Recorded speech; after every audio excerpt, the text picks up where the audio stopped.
Hey guys, welcome back to another video tutorial, and in this video tutorial we will be looking at spreadsheet formula and functions.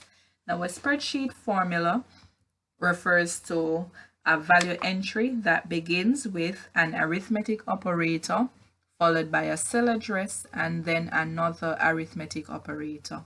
Now the arithmetic operator that is used to begin our formula is the equal sign, and it is the only time that we use this symbol in our formula. This is followed by our cell address, and of course our cell address would include a cell range, meaning that it consists of more than one cell. And the arithmetic operator, that is the second one that is used, is the addition symbol, and this tells us that for this formula we will be finding the total for cells A1 all the way through to cell G1. Now a function, on the other hand, is used instead of a formula when there is 3 or more cell addresses involved, and the function is more time efficient and it provides more accuracy than a formula would. Now a function is pre-designed, meaning that it comes within our spreadsheet application and it performs our arithmetic task. Now there are various function names that we use in spreadsheet, namely sum, average, minimum, maximum, count, among others. And as we proceed through our video tutorials, you will learn more about these. Now our function is normally made up of the following: our equal sign, the name of our function, an open bracket, a starting cell address, colon, ending cell address, and closing bracket. In our next slide, we will look at an example of how we would go about writing a function using all of these aspects. Now, the question that is outlined here indicates write a function to find the sum for cells ranging from A5 through to F5. Now, what exactly is this question asking? The first thing that it wants us to do is to find the sum, and the cells that will be used are cell A5, B5, C, D, E, and F5.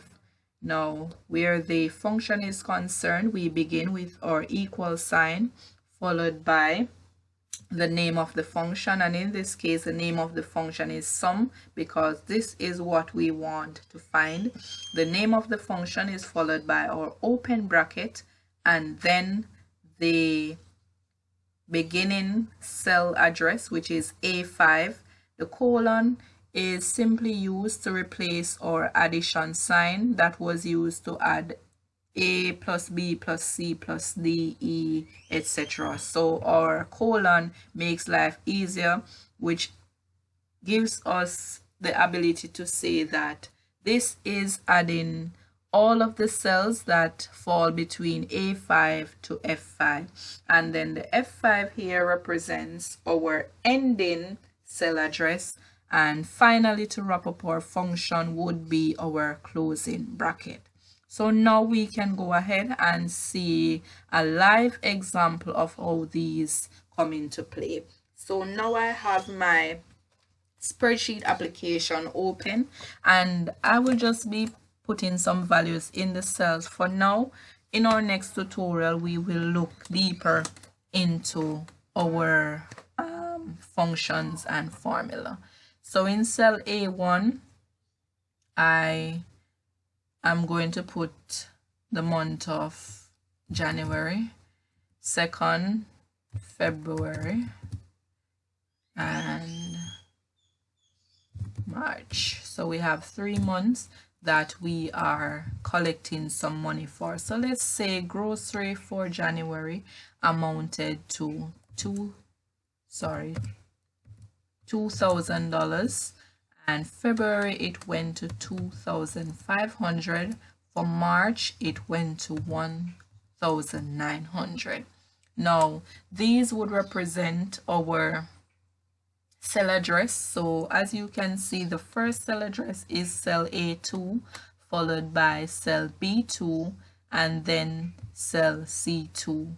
Now in D, we want to find the total, and the formula that we would use in our function that we would use in this case would be the sum function. So again, how does our formula begin? It begins with our equal sign. So it's equal, and then the name of our function, which is sum, followed by our open brackets, and our first cell address, which was A2, because this is where our first value can be found. So it's A2, and instead of saying plus B2, we use our colon to say that B2 is included all the way to C2. So after the colon, we have our ending cell address, which is C2. And then they told us that the last thing that we would do was to put our closing bracket. And this would highlight the close or the completed function to find the sum of our cells A2 to C2. And as you can see, our cells are highlighted here to say that this is where all of our information can be found. Once we have completed that, we can now go ahead and press enter on our keyboard, and there we are able to see our total. And if you are able to observe, once I click on the total amount here, I am able to see my formula in the formula bar at the top here, just to indicate the different cells that were used. So this again is just a quick example of one way we can use our function in spreadsheet application. Thank you so very much for watching, and I do hope to see you in the next video tutorial where we will go deeper into identifying our different functions and being able to perform arithmetic calculations with them. Thank you again for watching.